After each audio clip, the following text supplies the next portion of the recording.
I would like to be the first one to speak on this Go ahead. because Go and ahead. don't interrupt me. Yeah, Let me no, say no, my no. point, and then I we'll will all let do the you. same. You can have the floor. Go right ahead. Great.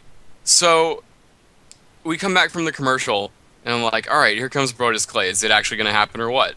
And Justin Roberts goes on this tangent, and he's like, from Planet Funk, and I don't think my jaw hit the floor any harder. I'm thinking, oh god, what is this?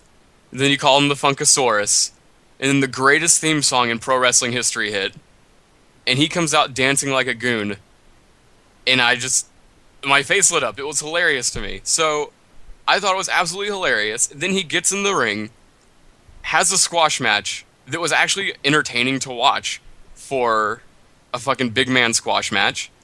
And he's embraced this character fully, whether it was his idea or someone's like, "Hey Brodus, you're gonna fucking go dance. Enjoy that." And he said, "All right, I will." And he fucking took this and ran with it. And I like it. But the other problem is that it's more comedy on an already comedy show. Yeah, okay, if I could make a point now, I will say that where I'm convinced this idea came from was simply them sitting around thinking, man, especially after we were talking last week about them not having any ideas for how to use Brodus, and maybe one writer I said they had so many options. Remember us talking about Royal Rumble debuts and him clearing out the ring and I'm stuff like convinced that? it was one writer who said, man, wouldn't it be funny if after all of this hype for Brodus Clay, we just bring him out as like a dancer? Can I talk now? Yes, Yes. go right ahead.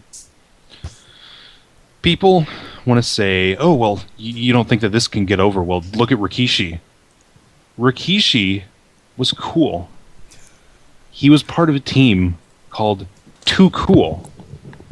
I'm pretty sure everyone in WWE's target audience saw Brodus Clay debut and thought, what a fag!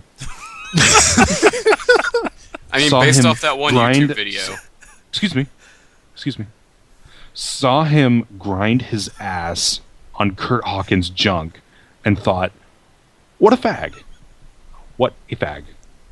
And there are people that think, oh, well, Mark Henry got some pretty crappy gimmicks, but he got over it. Yeah, it is possible to overcome a shit gimmick in 15 years' time. Think that might be an exception to the rule. Also think Rikishi might be an exception to the rule. Also think, as Will was saying earlier, everyone at that time period was over. I think Too Cool was over, just as over as Rikishi. So I think this was a big fuck you to fans. This was a fuck you to Brodus Clay.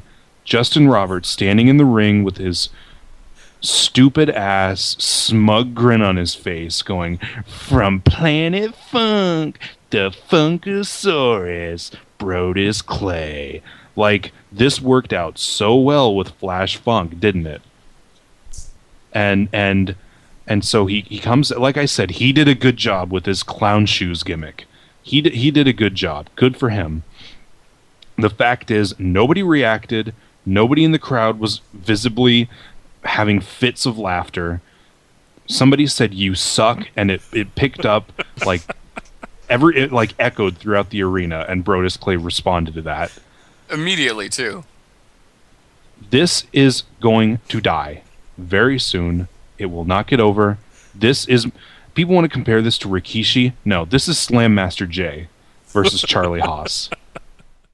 Mark my words, if the WWE Network ever debuts, this will be listed on the list of worst gimmicks of all time on their countdown show, just like Mantar, who they always fucking reference. They could have brought him out in a fucking Mantar hat.